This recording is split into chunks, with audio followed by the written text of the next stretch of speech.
of spiritual topics.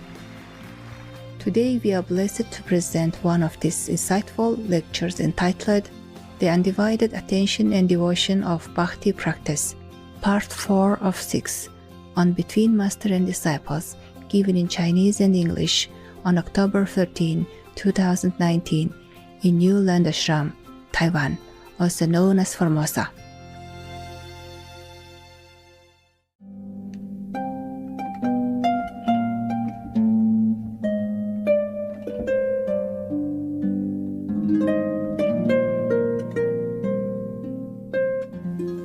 In India, as we know, they also have 4 castes of human in their country.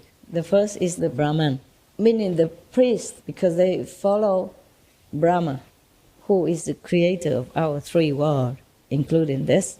So they call him Brahman. The Brahman don't just become Brahman because they are learned or erudite or anything like that. Maybe they just been born into a Brahman family and they inherit the title. So you don't touch these people, okay? Because they think if you touch them, their class will be gone. Yeah. They will scream at you and you will think, what have I done wrong? I just want to shake your hand. Don't shake hand. Nothing. Even your shadow, they avoid. Okay? If you go in their kitchen, cast your shadow on their food, they'll probably throw this food away. They won't let you go in kitchen anyway. They don't know if you are good or bad, if you are pure or not. Only Brahmin are pure. That's what they think. All right, so now there were the caste like that. And then the next caste is the Shakya. These are warriors and royalty, soldiers type, and royalty, yeah, like king, queen, princess, yeah, or general of the army, etc. The third caste is the business, and the 4th class is the Shudra. These are the lowest class in India, lowest caste. Because they used to be like a room in toilet and take away the human waste and go somewhere and throw it away. One time Buddha met one of them, one of these Shudra class people, and he was carrying his human waste on his shoulder. And there are 2 buckets, one on the back, one in the front, with a stick or something to carry. And then when he saw the Buddha, he was so ashamed because he knows he's not a high class and he's doing a very lowly job and smelly and dirty job. So he saw the Buddha, he was so scared that his bucket stumbled around and sprayed all over, even on the Buddha. And he was trying to hide himself, and he was so ashamed, and he was crying, and the Buddha come touch him. Nobody would do that. You know, Buddha is first class, you see, the royal caste. Nobody would touch a Shudra caste, the lowly, the laborer, especially the scavenger, with the human waste around him. But Buddha touched him. And even, I think he make him a monk also, right? Yeah. And all the other disciples, you know, the big people, big shot like king, queen, and royalty people thinking, oh, the Buddha make him a monk, so now I have to go and bow to this Shudra person. Oh, at that time, there are many controversy within the Buddha's followers, because the Buddha sometimes make beggars into monks and make a Shudra, the one who room toilet stuff, a human waste stuff, into a monk. And then many of the Buddha followers, a king, queen, princess, prince, general, high officials in the courts, etc., they were not very happy. But later on, these so-called lowly class people, like beggars or Shudra, become arhats in a short time, because they're so pure, so humble. You know, because in India, that's the lowliest class that you can be, the beggar and the Shudra. Therefore, they're so humble. They have no ambition. They have never dreamed of becoming anything. Because in India, the caste is the caste. You don't get out of that. But it was, I think, a misunderstanding. But nobody has been able to change it. Maybe in the beginning, a group of Indian practitioners somewhere, when the first settlers grouped together in India somewhere, and they probably are practitioners like us. And then, of course, I am the teacher, and you are the monks, so-called royalty, 3 of us, only 3 of us against all of you. Scary. And you do some service in the kitchen, and you clean in the toilet, okay? But at that time we don't have this beautiful toilet, so it's in the bucket. You take the bucket, you go out, throw somewhere designated area, okay? So and then that's how we do the job in the ashram. Some people driver, so we make a different kind of duty organized system, and then slowly more population come out, and then it just continue like that. And then you're fixed in this kind of box, square, and dead. And then it continue until this day. But nowadays, I think India is more liberal, right? Yes, Master. Yes. Mahatma Gandhi or other Mahatmas and President and Prime Minister, they have been educated more. And they have seen Europe, they have seen America, they have seen other countries, whereas the more freedom system. And they came back and they infused that idea and way of life into Indian society.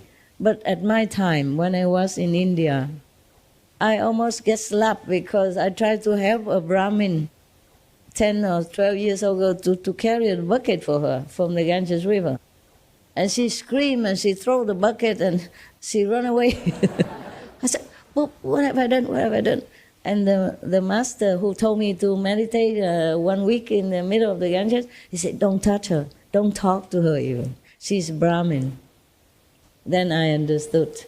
I said, sorry, really sorry. I just wanted to help. You see, so in India, don't just help, Don't. Even if you see an old woman alone and carrying something, let me. She might scream murder. And some police might come and ask, what did you want to do with this old, helpless, poor woman? You, foreigner. Passport. Where you come from? How long you stay? Why? What do you do here?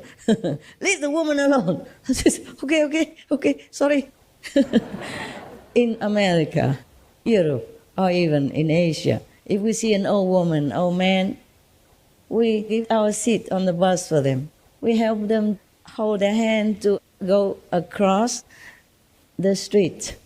And we help them carry their maybe heavy bag or luggage for a short period of time, wherever she's going, until she got somebody else or a taxi or something. That is encouraged and praised as a good behavior, good gentleman manner. But in India, not necessary. Okay, so be careful. Ask first, far away. Can I help you? Use a microphone is better. Or call her number. Can I help you? I just want to help you. Can I? If she okay, then you come over. If not, just stay where you are. Okay? Don't even go near. She'll run away and maybe throw all her things on the street, and then you can't even touch it. In India, you should not go alone as a woman. Also, still nowadays, it's still not very safe. I was blind. Love makes blind. I was in love with God. I was in love with humanity and animals, all the suffering beings, and I was blind. I went all alone.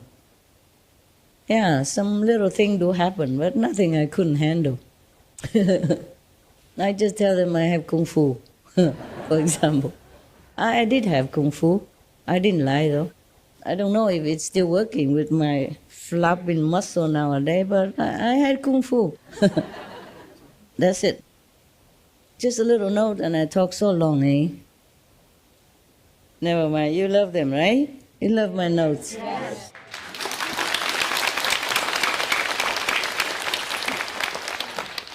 Any question? Yeah. You just mentioned that pets will dilute our trouble for us. Yeah, some do. if they do that, when they have some bad things happen to them, they have to share some bad thing? Oh, they do. They do share your karma. Make sure you have good karma then. Huh? If you have pets, it's your responsibility to be good. So your pet don't get too much trouble. But they do willingly, whether or not you bad or good. They share it willingly. They die for you willingly. That's what pets are. But there's some cases, very special case, like the dog I just mentioned. He went there just to help me, not to help that caretaker. Very young already, powerful. Just do something secretly. Nobody see, nobody know. It's just like sometimes you're angry, you emit some kind of anger, energy. Huh? People nearby, they feel it. Dogs, they can also emit some benevolent energy or absorbent energy to absorb this impact so that it doesn't go far. They have the way to do it. It's just a special agent, okay? Not every dog do this kind of things. Most dogs, they only do things they're good for the caretaker, but this is also good for the caretaker. That means lessen the karma of that caretaker, because if they harm me, that is terrible for them. Even I cannot rescue. I have told you that I could rescue the worst, but not my disciple when they are the worst, because they have been taught right from wrong, and they have been nourished in love, spiritual education, and blessing. So that if they turn against somebody harmless, like I am, I don't harm anybody. Huh? Even if I'm not good teacher or bad teacher, we don't talk about that yet. I'm harmless. I only remind you to practice. Now, if you come to my house, I make sure you're comfortable as much as I can afford. I would like to build more mansion for you. But what for? You won't stay long anyway. You just come for a few days and you go home. You have home. You're not homeless. Number one. Number two, I use my money for more desperate people. Sorry to say that. I do love you, but I feel that you're not as desperate as so many people. You can see some TV, children, only bones and skin. Woman being harassed and molested because she has to walk 10 kilometers to have some water, to fetch some water to bring home to her children to use. Or some refugees, they came into cold country and they have nothing. Children walk barefoot and they just cover themselves with a little plastic. No wall around, no chimney, no heater, nada. These people, they're more desperate. Or some people with disaster, they suddenly has no home, no money.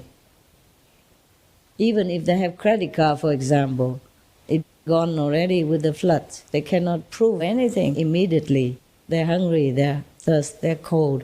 These immediate we help. Chiu chi la. Chiu chi is meaning emergency help until they get back on their feet.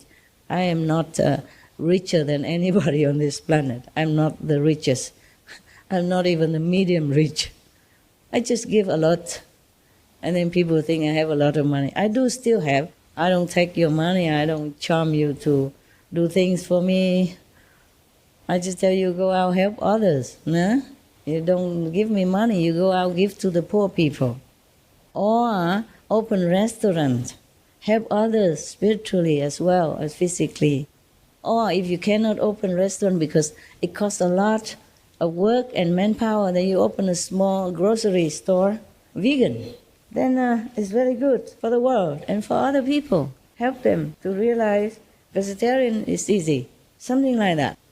And we do it together. I mean, I do mine, you do yours. So you do what you can and keep what you have. I don't take anything from you. As far as I'm concerned, I know I'm harmless, okay? So if anyone who tried to harm such a harmless person, then of course the karma is very bad. Plus, because I'm very beneficial to many people. So that will include all your karma inside for that person. That's why nobody punish him, her, they have to take it. Because I'm working for the world, not just my own karma only. So if they harm me, they will have to reckon with all the karma of the people, initiated or non-initiated as well, obstructing my mission to help people to elevate.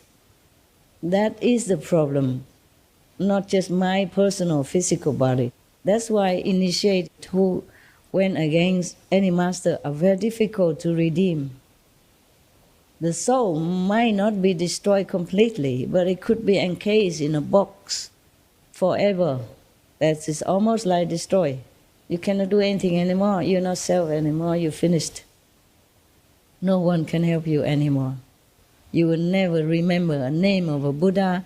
You cannot even open the mouth to say a name of the Buddha. The karma just shut everything up from you and just give you punishment forever, and you cannot get out. It's a very terrifying situation. But the people who do bad things, they don't think, they don't know all this. They do know, they just think that they don't see it. So it may be no problem. It's a big problem. So that dog tried to stop that person. It doesn't look like he's good for the caretaker, but he is also good in a way, protecting the caretaker from doing real harm. The less karma for her or him. So it's a good dog, good boy. So even pet far away, or you rescue them long time ago, or they die already. If you're in trouble, they come back help you. And if your dog is a special agent, wow, then powerful, can help you a lot. Can help you avoid many danger or avoid many trouble physically and emotionally, mentally as well, preventing harm to come to you. Some power is very strong. Even talisman or some photo doesn't completely help you. Yeah. But even wearing photos, some people don't, Some people don't wear it. Or some people wear but don't really believe in it. Some people get initiation but don't really care, don't practice, don't have faith in master power, don't do anything. So just stay there or get it lower because contamination outside. And then just do anything without thinking of the consequences. Yeah. Just like, look, the Buddhas teach all people that there is karma, good and bad. So try not to do bad karma. But how many people listen? There are still butcher, there are still liquor seller, there are still people who lend money and cheat and all kind of things. And they still go to temple, buy a few apple and put it there and then light one incense and namo, namo, namo, what? And then take the apples home and eat and they think they are Buddhist, for example. It's the same with initiates. Some people are not really there. They're just in for fun or for some other reason, for chase girls or boys. But I'm lucky, I have 64% plus are good one. I mean, not all top, but good or harmless at least. Yeah, trying hard at least. But the other 36% are not good, truly not good, and I'm working very hard. Take up a lot of my merit, energy and power and time. Time is what precious also. So I thank you for being good. And if you are not good yet, try to be. Okay, from today, make a determination vow, I'm going to be good. Yes, I take the 5 precepts seriously at least. And I don't try to bother people just for fun. I will mind my own business. I keep myself in good shape, good mind, good body, to serve myself and others whenever I can. Follow the Buddha's teaching. Follow Jesus' example of selfless love. Follow your dogs even. Follow your cat who loves you so much, unconditionally, and help you so much silently, without claiming any credit or telling you how good he is, she is. Okay? Follow any animals. They are really good. They quietly bless our world and taking suffering or harassment or torture in return. Can you believe that?